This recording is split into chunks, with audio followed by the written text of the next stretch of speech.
अस्सलाम वालेकुम नाजरीन, पाक अफेयर्स में एक मरतबा फिर खुशामदीद। आज की वीडियो में हालिया तुर्किया इलेक्शन और रजब तैयब एर्दोगान की फ़तह के बाद ख़ित्ते की बदलती हुई सूरत हाल के हवाले से गुफ्तगू करेंगे। 14 मई 2023 को होने वाले इंतखाबात में कोई भी सदारती उम्मीदवार 50% वोट हासिल करने में कामयाब नहीं हो सका, लिहाजा तुर्किया में दोबारा इलेक्शन का फ़ैसला किया गया। उन्होंने अपनी जमहूरी इक़्तिदार को बरकरार रखा। अब 28 मई 2023 को दोबारा होने वाले इंतखाबात में रजब तैयब एर्दोगान तीसरी मरतबा सदारती उम्मीदवार के तौर पर सामने आए और कामयाब हो गए।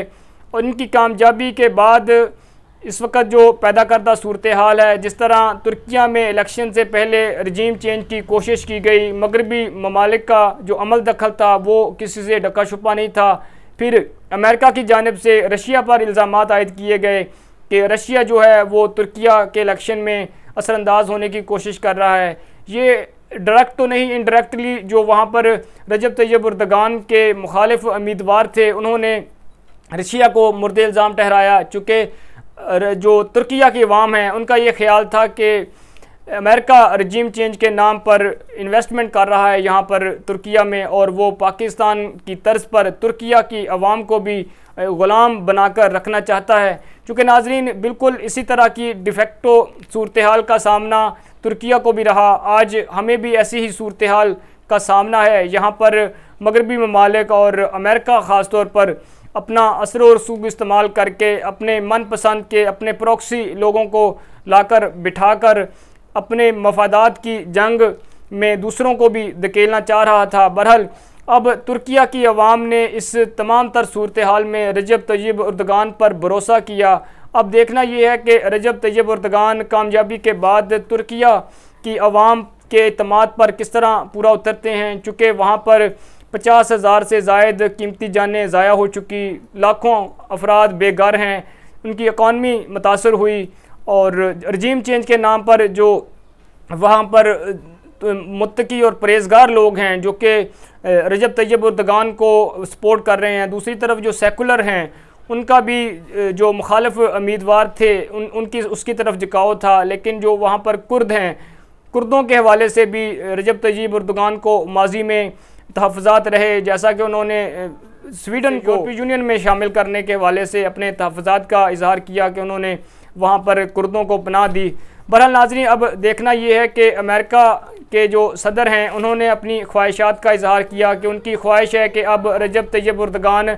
इस इलेक्शन में कामयाब ना हो सकें। नाज़रीन तैयब एर्दोगान की अगर शख्सियत के हवाले से बात की जाए तो उन्होंने ग्रास रूट लेवल से मेहनत की और एक सियासी घराने में पैदा हुए, मुख्तलिफ सियासी जमातों में उन्होंने काम किया, लेकिन आखिरकार उन्होंने अपनी जस्टिस एंड डेवलपमेंट के नाम से एक सियासी पार्टी बनाई, उसको अब बतौर चेयरमैन वो आगे लेकर बढ़ रहे हैं। लेकिन तुर्किया की अवाम ने उन पर जिस तरह एतमाद किया, चूँकि नाज़रीन अवाम जो है पब्लिक वो आपको उसी वक्त किसी ही लीडर को जो है वो तस्लीम करती है जब वो अपने लीडर के बारे में मुकम्मल तौर पर जो है वो आशना होती है। चूँकि अगर देखा जाए तो जो तुर्किया के सदर हैं रजब तैयब एर्दोगान, उन्होंने ग्रास रूट लेवल पर जिन मुश्किलात का सामना किया, वो ब्रेड फ़रोख्त करते रहे। इनके बारे में ये भी इतलात है कि उन्होंने नींबू पानी जो है वो भी तुर्किया में फ़रोख्त किया, और पहली बार जब वो सियासी जो है तौर पर सामने आए, उन्होंने अपनी अमली सियासत का आगाज़ किया तो वो इस्तांबुल के मेयर जो है वो मुंतखब हुए, उसके बाद रुकन असम्बली मुंतखब हुए, वज़ारत उज़्मा के मनसब पर फायज़ रहे। लेकिन बाज़ां जब तुर्किया ने फ़ैसला कर लिया, सल्तनत उस्मानिया के बाद जो सबसे बड़ा ब्रेक थ्रू हुआ, उस वक़्त जब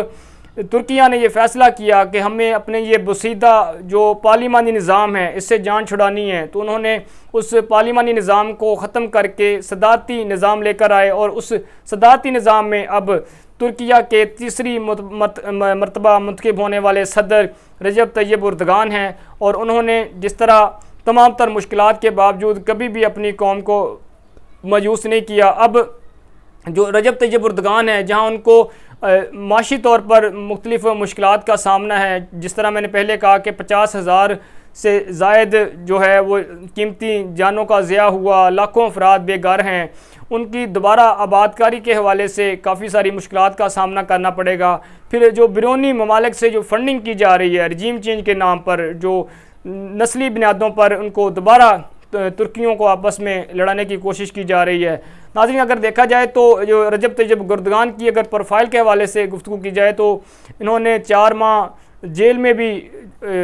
मुश्किलात का सामना किया, जब इनके ऊपर ये इल्ज़ाम लगा कि इन्होंने किसी पब्लिक प्लेस पे नस्ली बुनियाद पर कोई शायरी की और लोगों को जो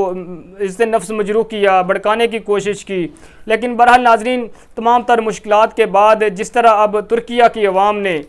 जो मगरबी ममालिक का, अमेरिका का जो दबाव है, जो फंडिंग है, उसको जूते की नोक पर रख कर दोबारा तैयब एर्दोगान पर एतमाद किया है। अब इस तमाम तर सूरत हाल में तैयब एर्दोगान को मगरबी ममालिक के साथ मिलकर बेहतर तलकात बनाने के हवाले से वो गोया पहले भी सरगर्म हैं, लेकिन जो रशिया और यूक्रेन की लड़ाई में जो एक खलीज पैदा हुई मगरब और तुर्किया के दरमियान, वो अब खलीज भी उसको भी फिल करना जो है वो अब रजब तैयब एर्दोगान के टास्क में होगा कि वो किस तरह अमेरिका और मगरबी ममालिक के साथ अपने बेहतर तलकात को लेकर आगे बढ़ें। और रशिया के हवाले से जब जैसे मैंने कहा कि उन्होंने बिल्कुल उसी तर्ज पर जिस तरह पाकिस्तान को कहा, लेकिन उन्होंने रशिया के साथ तेल और दीगर जो दफाई मुआहदे किए उससे वो पीछे नहीं हटे, चूँकि रजब तैयब एर्दोगान का एक अपना वाज़िया मौक़िफ़ है कि आप जहाँ भी हैं, कोई भी ममालिक जो है वो अपनी हदूदो वजूद में रहकर काम करे, किसी भी दूसरे मुल्क में के ज़ाती मामलात में, अंदरूनी मामलात में जो है वो हमें मुदाखलत से ग्रेज़ करना चाहिए। उनकी जो अवाम है उन्होंने अपनी जमहूरी इक़्तिदार पर कभी भी कंप्रोमाइज़ नहीं किया। अब उन्होंने हालिया इलेक्शन में भी साबित कर दिया कि वो अपनी जमहूरी इक़्तिदार को कभी भी पसे पुश्त डालकर बिरूनी दबाव पर फ़ैसले नहीं करते। उनकी अवाम जो है उसका फ़ैसला मुकद्दम होता है। हमारे यहाँ नाज़रीन चूँकि उल्टी गंगा बहती है, बिल्कुल जो है वो डिफरेंट निज़ाम है। एक बिरूनी मुल्क की मुदाखलत से आप किसी भी वक्त कोई भी जो है हुकूमत को घर भेज सकते हैं, चूँकि जमहूरी रवायात को हमारे यहाँ मलहूज़ खातर नहीं रखा जाता। गोया अब हमारे जो सियासी कायदीन हैं उनकी जानिब से मुबारकबाद के जो है वो पैगामात भेजे जा रहे हैं, लेकिन दूसरी तरफ अगर उनका अमली तौर पर देखा जाए तो वो ज़ीरो हैं। अपने यहाँ इंतखाबात के हवाले से वो हर बड़ी अदालत के फ़ैसले को मानने से इनकारी हैं। जमहूरी रवायात को बरकरार रखना तो दरकिनार, जो अब पब्लिक के साथ यहाँ पर नाज़रीन हो रहा है वो किसी से ढका छुपा नहीं है। चूँकि नाज़रीन एक बड़ी वजह ये भी है कि तुर्किया और पाकिस्तान की जो अवाम है इनके बारे में अक्सर कहा जाता है कि इनके जो है वो दिल आपस में धड़कते हैं और तुर्की और पाकिस्तानी आपस में बाई बाई। इसकी बहुत सारी वजूहात हैं। बहरहाल ये मेरा एक ज़ाती तज़िया है। अगर आप तारीख़ के औराक उल्टाएँ तो देखें कि उसमें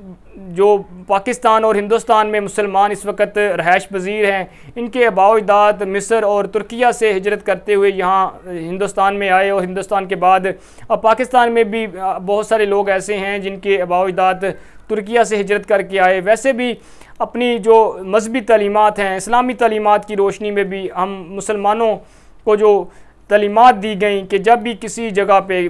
बेशक वो कोई गैर मुस्लिम ही क्यों ना हो, जिसके साथ भी जुल्म हो, तो आपने मजलूम के साथ खड़े होना है और जालिम के ख़िलाफ़ जो है वो आवाज़ हक बुलंद करनी है। इसी वजह से तुर्किया जो है वो एक मनज़्ज़म कौम बनकर अब इस्लामी दुनिया में सामने आ रही हैं। लेकिन हमारे यहाँ जो सूरत हाल है इससे निकलने के लिए भी मुख्तलिफ़ इक़दाम किए जा रहे हैं। इस तमाम तर सूरत हाल में जिस तरह मैंने पहले कहा कि तुर्किया को अब बहुत सारे मसाइल का सामना है, यहाँ पर जो बिरूनी साजिशें हैं पाकिस्तान की तर्ज पर, इससे अब रजब तैयब एर्दोगान अपनी अवाम को लेकर कैसे निकलते हैं। आइंदा आने वाले दिनों में नाजरीन जो भी इस हवाले से डेवलपमेंट हुई आप नाजरीन के साथ शेयर करते रहेंगे। हमें अपनी दुआ में याद रखिएगा। अल्लाह हाफिज़।